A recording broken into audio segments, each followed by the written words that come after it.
2026년 그 7월 17일 제헌절이 공휴일이 됐습니다. 이 공휴일 기간 동안에 이제 이 말씀을 이렇게 나눕니다만요. 이 헌법 정신대로 살자고 해서 헌법에 있는 내용대로 대한민국을 세계 속에 강인한 귀한 나라로 키우자고 헌법이 있는 겁니다. 그런데 가만히 돌아보면 헌법을 지켜야 될 책임자가 헌법을 안 지키는 게 있죠. 이제 대통령이 헌법을 안 지키더라고요. 그러니까 국회가 대통령을 선거하는데 그게 안 될 것 같으니까 이승만 대통령이 법을 국회에서 뽑지 않고 간접 선거, 직접 선거로 뽑자. 그래서 온갖 난리가 벌어졌습니다. 그리고 대통령은 3번 할 수 없어요. 3번 연임할 수 없는데 안 되는 걸 3번 3선기간 하기 위해서 뭐 온갖 난리를 펴면서 제가 아주 어릴 때 얘기입니다. 들어서 그래서 이승만 대통령이 스스로 법을 지키지 않는다. 그런 느낌을 우리가 학교에서 배웠습니다. 그 박정희 대통령 제가 학교 다니면서 경험했죠. 대학 다닐 때 박정희 대통령 3선기간 대통령이 3번 대통령 하지 못하게 돼 있어요. 그런데 3번 하겠다고 법을 고쳐 3번 하겠다고 했는데 3번 하겠다는 걸 반대하기 위해서 박정희 대통령 3선기간 반대투쟁위원장이 제가 다닌 한국신학대학 학장 김재준 목사님이었어요. 그리고 그 집행위원장이 역시 한신대학 선배 사상계 사장 장준하 선생님. 그래서 우리가 한신대학 중심에서 막 삼성계는 반대 데모하는데 4.19 탁 쪽으로 수일이 언덕 넘어서 4.19 묘지가 있어요. 4.19 묘지에 가서 이제 데모를 하는데 4.19 묘지로 가는 길에 경찰의 습격을 받아. 저 같은 경우는 넘어졌다 일어나는데 경찰이 때려가지고 그때 콧등이 조금 내려앉으면서 아주 검은 피를 흘리면서 제가 쓰러졌어요. 정신을 차리고 보니까 북부서더라고요. 북부경찰서더라고요. 그런 난리를 펴면서 삼성개헌을 박정희 대통령이 해서는 안 되는데 자기가 하고 그것도 모자라가지고 어느 누구도 대통령이 될 수 없고 오직 한 사람만 종신토록 대통령하는 10월 20일 유신헌법을 했어요. 그러다 결국은 그래서 그분이 비참하게 죽었지 않습니까? 이렇게 법을 대통령이 지키지 않더라고요. 그 이후로 뭐 대통령 시해 사건 이걸 정리한다는 명목으로 전두환 보안사령관이 등장해서 정리하면서 자기 자신이 12.12 사태를 일으켜서 대통령 자리에 올랐는데 7년 임기로 하고 이게 국회를 유보시키고 이래 하는데 엉망이죠. 뭐 광주 항쟁 일어나고. 근데 이 경우도 이게 불법이죠. 책임자들이 불법을 지는 거예요. 강력한 민주항쟁으로 이제 1987년 민주항쟁으로 이제 군부 독재 정권이 끝나고 정말 민중을 위한 민중의 민주정부 시대가 와가지고 오늘 여기까지 이르렀습니다. 그 법이 오늘까지 87년 법이 그대로인데 앞으로 이제 뭐 부통령제를 신설한다든가 또 뭐 이게 그 외에 뭐 대통령, 국회 이렇게 지방자치 이런 법을 많이 개정할 거 있으면 개정해야 되고 언제든지 그러고 법대로 특별히 나라 책임자들이 법대로 이제 다스려야 된다, 섬겨야 된다 그 생각입니다. 모든 크고 작은 기관 단체 다 법들로 됐습니다. 종교도요. 국가 종교법에 의한 종교지 그냥 종교 아닙니다. 그 교회도 교회법에 의한 천주교는 천주교 법에 의한 개신교는 개신교 법에 의한 그 모임입니다. 저는 장로교니까 예를 들어 교회는 특별히 장로교는요 전 세계 교회의 민주화 운동의 원산지예요. 민주화 운동의 출발이에요. 그 장로교는 특별히 뭐 이 장로 즉 평신도를 존중한다는, 평신도 대표를 존중한다는 뜻인데, 평신도 세례받은 자의 총회에 있어요. 세례받은 자의 총회가 이제 최고 기관이에요. 최고 그 공동회의라 하죠. 공동회 결의를 거치지 않고는요 목사가 될 수 없어요. 반드시 이 목사가 되자면 담임 목사를 청명하고자 하면 당회에서 후보인을 택한 후 공동회를 소집하고 투표에 출석 회원 3분의 2 이상의 찬성을 얻어야 된다. 교회는 입교인 과반수가 날인한 담임 목사 청병서와 공동회력 서본과 수도권 이외 지역 전임 교역자 경력 증명서를 첨부한 목사 청명 청원서를 각기 2통씩 작성하여 노회에 제출하고 교인 대표는 노회에 출석한다. 이런 절차를 밟아가지고 이제 목사가 되는 겁니다.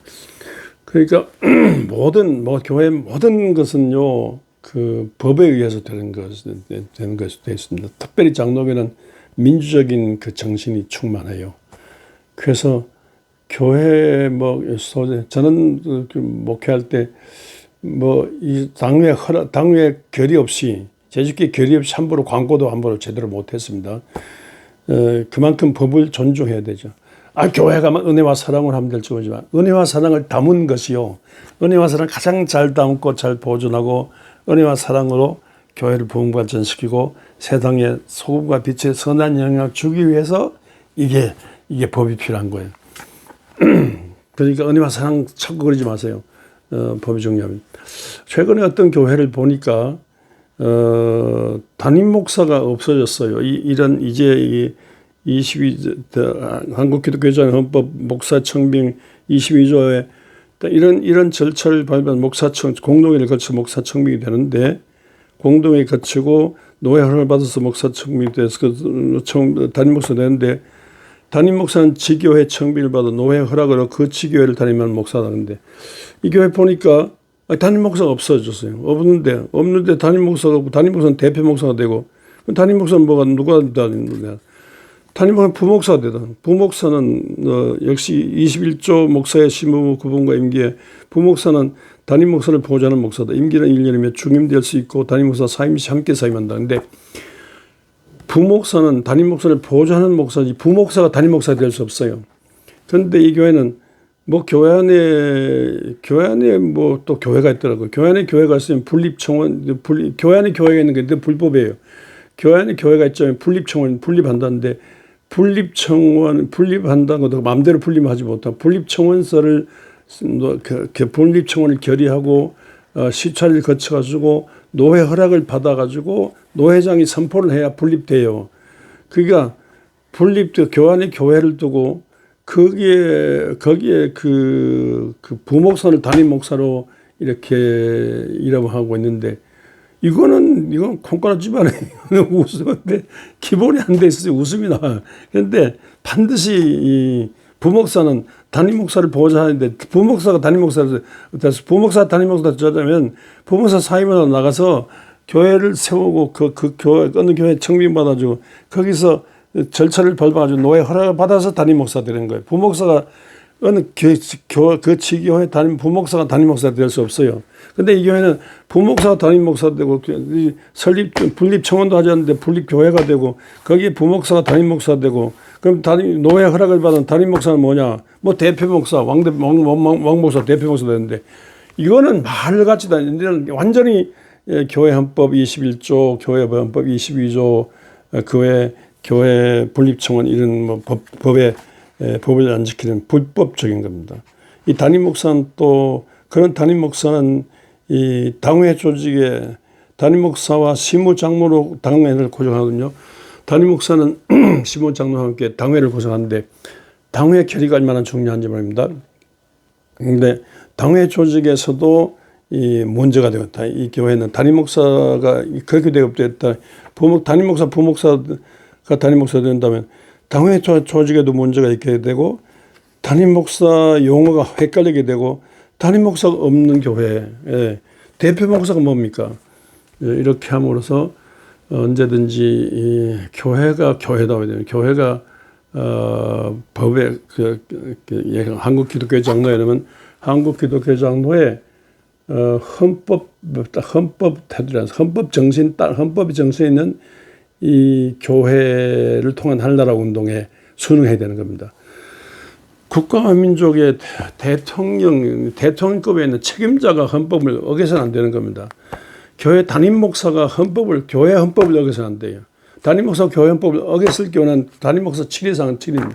빨리 이 교회가 원상회복하지 않으면 이 담임 목사가 사임을 해야 돼요. 담임 목사가 담임 목사 아니에요. 담임 목사로 노회가 허락했는데 담임 목사 안 하고 부목사를 담임 목사로 임명해서 또 분립하지도 않고 교회가 분립한 것처럼 이렇게 한다면요, 이는 교회라고 할 수가 없는 겁니다. 이스라엘이 위대한 건요, 율법 정신에 법대로 정신. 근데 그 법일교회에 정말 하나님의 뜻을 받들 법이 있는데 이 법이 그러나 신구약 성경 문답 이 법이 율법이에요. 교회 율법이 있다면 율법이 가르치는 것은 장차 태어날 메시아 예수 그리스도예요. 이 율법이 메시아 예수 그리스도 오셨는데 율법의 내용인 메시아 예수 그리스도 사랑의 메시아 예수 그리스도를 따르지 않게 문제지만 이스라엘 법 정신이 하나님 주신 법인데 중요하죠. 그리고 예수 그리스도로 메시아 예수 그리스도 중심의 한나라 운동에 있었는데 초대교회 때부터 지금까지 법이 내려오는데 온갖 이단들이 설치지 않도록 교회가 혼란이 겪지 않도록 교회가 하나님의 나라 운동의 하나님의 뜻을 온전히 받들기 위해서 교회란 법이 있습니다. 이 법을 순응함으로써 주의 교회를 든든히 하고 또 세상 사람들이 볼 때 야 이게 모범이 된다. 그러니까 이제 장로의 이 법전 평신도들의 민주적인 법이 이 서구 기독교 문명권의 민주주의의 토대가 됐다니까요. 그러니까 이렇게 법을 잘 지킴으로써 교회를 든든히 하고 이 법 테두리 안에서 법을 지킴으로써 주의 나라 운동에 온전히 헌신한 그런 목자, 또 그런 목자를 모시는 교회가 되시기를 주의 이름으로 축원합니다.